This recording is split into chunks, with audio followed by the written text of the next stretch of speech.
अभी next topic आपका है अलॉयज। ये भी इंजीनियरिंग मटेरियल का जो चैप्टर अपना चल रहा है इंजीनियरिंग मटेरियल, उसका ये टॉपिक है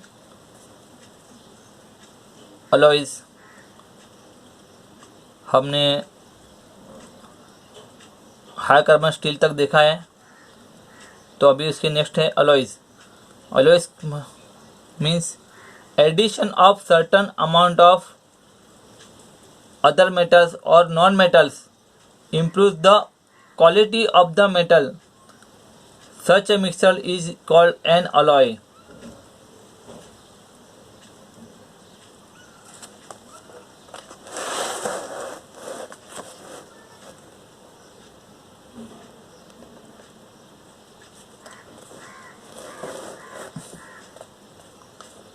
Alloy is a homogeneous mixture of two or more metals together by melting. Alloy किसे कहते हैं? Homogeneous, similar mixture of two or more metals together by melting. मतलब मेल्टिंग करते वक्त दो या दो से ज़्यादा मिक्सचर सिमिलर उसका जो रेशो रहेगा, उसका जो प्रमाण रहेगा वो सिमिलर रहेगा। समझो एक हाथ मेटल 1 किलो लिया, दूसरा मेटल भी नियर अबाउट 1 किलो रहेगा, तो तीसरा मेटल भी नियर अबाउट 1 किलो के आसपास ही रहेगा।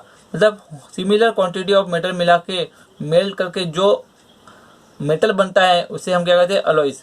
2 या 3 मेटल, 2 से ज़्यादा मेटल भी हो सकते हैं, 3 4 जितना चाहिए उतना। अभी जो मैंने अंडरलाइन किया सब है वो उसमें लिखना है। अलॉय स्टील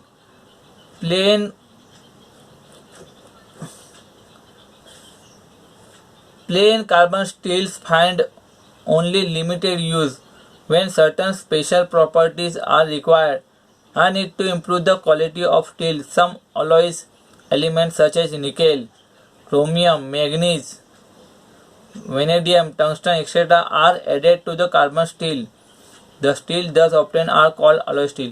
मतलब प्लेन कार्बन स्टील जो है उसका यूज बहुत लिमिटेड है, तो कुछ स्पेशल प्रॉपर्टीज हमें चाहिए, कुछ स्पेशल रिक्वायरमेंट हमारी कुछ होती है जो स्टील की क्वालिटी को इम्प्रूव करता है। तो उसके लिए कुछ एलिमेंट है, तो वो एलिमेंट कार्बन स्टील में मिला के जो बनता है उसे हम क्या कहते हैं? Alloy steel.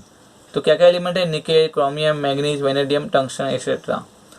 इसका पर्पस दिया है, क्यों बनाते हैं अलॉय, क्यों बनाते हैं अलॉय बनाने का पर्पस, मतलब अलॉय बनाने का उद्देश्य क्या है? The main purpose for producing alloy steels are, देखो, to improve hardness, toughness, tensile strength and ductility, to improve machinability, weldability, to improve elasticity. ये 5 पॉइंट दिए, पर्पस उसका दिया है कि उसके लिए हम लोग अलॉय स्टील प्रोड्यूस करते हैं। ठीक है, ये सब आप अपने रजिस्टर में लिखना है। जो मैंने पूरा टिक मार्क किया, अंडरलाइन किया, वो जो जिसमें हम लोग ने, जिसमें मैं ब्रैकेट करता हूँ, वो जो ब्रैकेट के अंदर जो भी प्रिंटेड किया है वो लिखना है। अभी टाइप्स ऑफ अलॉय स्टील, अभी टाइप्स ऑफ अलॉय स्टील्स, कितने टाइप का अलॉय स्टील्स है मार्केट में अवेलेबल, तो हमें सिर्फ उसका टाइप्स लिखना है। देखो, nickel steel, invar steel, chromium steel, सिर्फ ये टाइप ही लिखना है।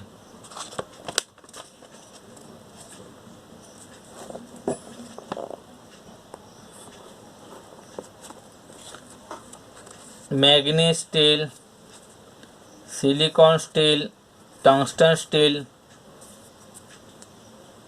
ये सब मार्केट में इस टाइप के अलॉय स्टील अवेलेबल है। टंगस्टन स्टील, ठीक है। अभी नेक्स्ट है high speed steel. High speed steel हम लोग बहुत यूज़ करते हैं, हर कंपनी में, हर जगह, हर इंस्टीट्यूट में ये हाई स्पीड स्टील का यूज़ होता है, हर जगह mostly. High speed steel HSS are used for producing cutting tools. HSS are produced by steel alloying with elements like tungsten, cobalt, vanadium, chromium, etc. ये किससे बनता है HSS? By steel alloying with a element like tungsten, cobalt, vanadium, chromium, ये सब मिलके high steel बनता है। अभी प्रॉपर्टीज ऑफ HSS, ये प्रॉपर्टीज सब लिख देनी है। प्रॉपर्टीज ऑफ HSS पूरा लिखना है। 1 2 3 4 5 प्रॉपर्टीज दी है, ये सब अपने रजिस्टर में लिखना है। High speed steel contains 18% tungsten, 4% chromium and 1% vanadium is called tungsten HSS। मतलब हाई स्पीड स्टील बनाने के लिए ये 3 जो है उसका परसेंटेज दिया है, उतना परसेंटेज मिला के हाई स्पीड स्टील बनता है, टंगस्टन हाई स्पीड स्टील। ये बहुत ही हार्ड होता है। हेक्सो ब्लेड जो हम लोग यूज़ करते हैं, हाई स्पीड का भी हेक्सो ब्लेड यूज़ करते हैं। लेथ में जो कटिंग टूल लगता है वो कटिंग टूल भी हाई स्पीड का होता है। जो हमारा ड्रिल मशीन में जो ड्रिल बीट लगता है वो भी हाई स्पीड का ही रहता है, HSS का ही रहता है। ये बहुत हार्ड होता है। अभी आपको एक टेबल अपने रजिस्टर में बनाना है। ये टेबल जो है अभी दिखेगा आपको स्क्रीन पे। एक टेबल आपको अपने रजिस्टर में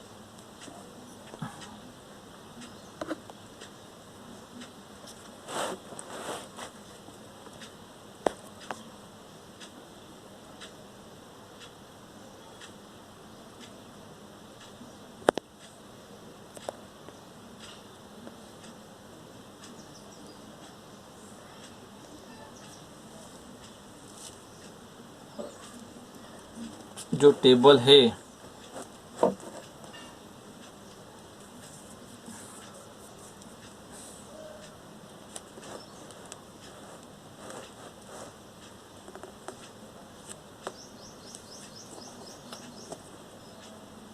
ये टेबल का मैं फोटो भेज दूंगा, ठीक है। ये टेबल ये जो टेबल है comparison of mechanical properties of steel, ये प्रॉपर्टीज का टेबल आपको अपने रजिस्टर में बनाना है। इसका मैं आपको एक फोटो भेज दूंगा अपने ग्रुप में, ठीक है।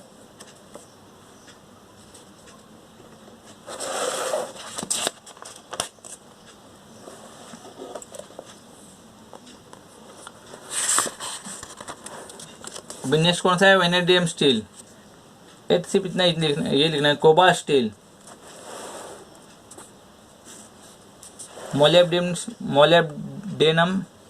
मोलेब्डेनम स्टील, ये स्टील सब लिखना है। उसके बाद है स्टेनलेस स्टील, इतना आपको लिखना है अपने रजिस्टर में। अभी नेक्स्ट है नॉन फेरस मेटल्स।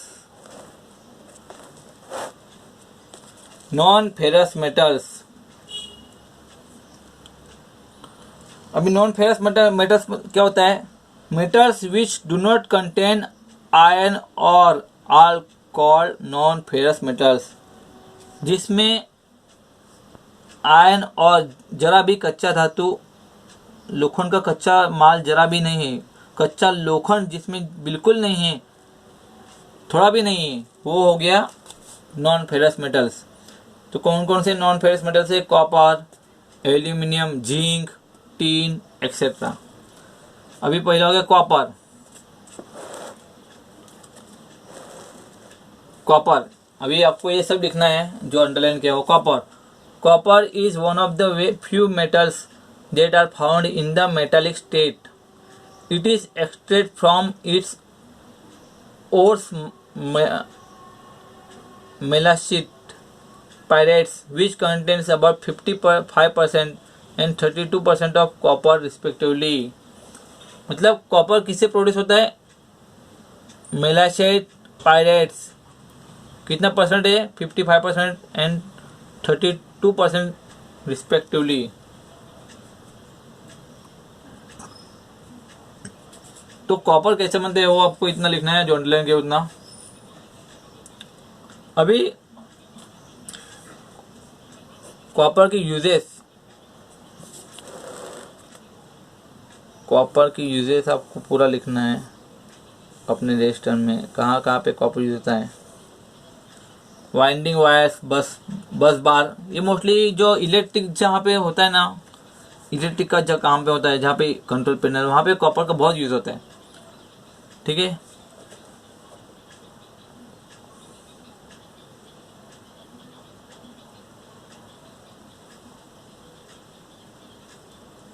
ये बहुत ही गुड कंडक्टर है। It is colour in reddish brown. ये सब आपको पढ़ना है, ओनली रीड, ये सब ओनली रीड। प्रॉपर्टीज जो है इसकी प्रॉपर्टीज, ये प्रॉपर्टीज सिर्फ पढ़ना है। ठीक, नेक्स्ट है कॉपर अलॉय। कॉपर से भी बहुत टाइप के मेटल बनता है।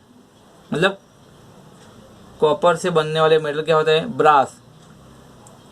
Brass is an alloy 60% of copper and 40% of zinc. Its colour is light yellow और येलो। ब्रास मतलब जिसे बोलते हैं ना हम पीतल, ये पीतल भी कॉपर से बनता है। 60% of copper and 40% of zinc मिला के ब्रास बनता है। तो ये क्या हो गया? Copper alloy. अलॉय मतलब क्या? दो या दो से ज़्यादा मेटल मिलाकर जो नया मेटल बनता है उसे हम अलॉय कहते हैं। अभी नेक्स्ट है ब्रास के यूजेस हमें लिखना है अपने रजिस्टर में, कहाँ पे यूज़ होता है। ये पूरे यूजेस अपने रजिस्टर में लिखना है, कहाँ का भी यूज़ होता है ब्रास। नेक्स्ट है bronze. It is an alloy of copper and tin in varying proportion. ये ब्रोंज है, ये क्या किससे होता है, कैसे बनता है? कॉपर एंड टीन मिलाकर जो मटेरियल बनता है, जो मेटल बनता है वो होता है ब्रॉन्ज। प्रॉपर्टीज हम लोग जो है इसकी प्रॉपर्टीज ओनली रीड, इसे पढ़ना है हमें एग्जाम के लिए। ठीक है, टाइप्स ऑफ ब्रॉन्ज क्या क्या है? Phosphorus bronze. अब टाइप्स ऑफ ब्रॉन्ज लिखना है। एक नंबर फॉस्फोरस ब्रॉन्ज, जो अंडरलाइन किया उतना ही लिखना है, सिर्फ नाम ही लिखना है, फॉस्फोरस ब्रॉन्ज।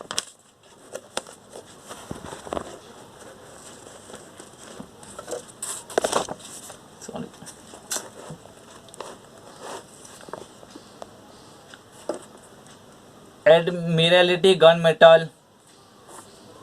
ठीक है, नेक्स्ट हो गया बेल मेटल, इतना लिखना है, बेल मेटल। नेक्स्ट है lead. Lead is extract from its ore called galena और गैलेनाइट। लीड कैसे बनता है? गैलेना और गैलेनाइट से बनता है लीड। ठीक है, उसके यूजेस हमें लिखना है, लीड के यूजेस।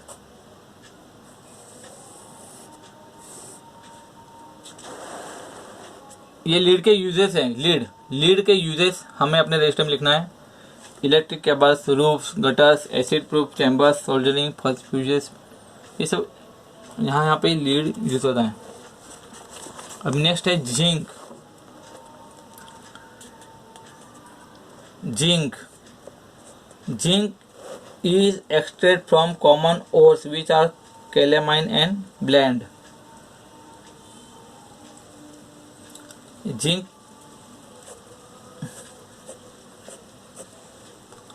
ऐसे बनता है। जिंक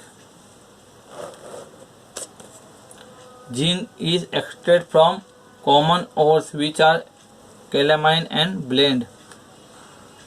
अभी जिंक के यूजेस जो दिए हैं वो लिख लेना है हमें अपने रजिस्टर में।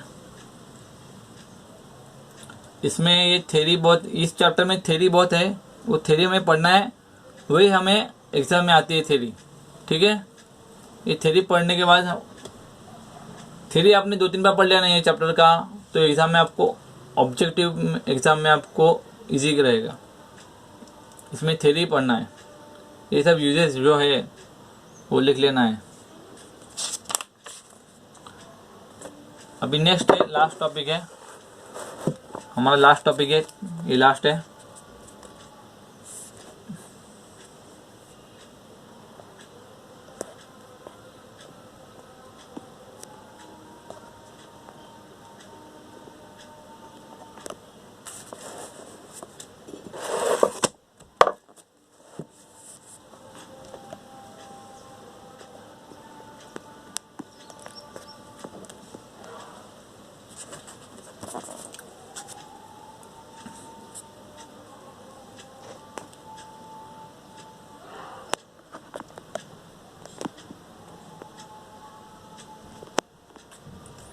The main source of tin is from tin stone और कैसीटेराइट। ठीक है, इतना हमें लिखना है। नेक्स्ट है एल्यूमिनियम।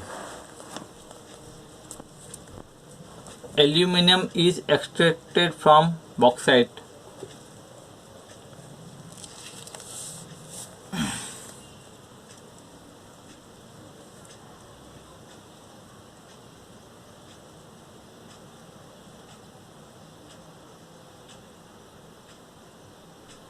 ये एल्यूमिनियम के बॉक्साइट से बनता है। तो ये इतना हो गया, ये आज हमारा चैप्टर कंप्लीट हो गया है। इंजीनियरिंग मटेरियल जितना आपको सिखाया पूरा अपने रजिस्टर में लिखना है और पढ़ाई करना है। ठीक है, ओके, थैंक यू।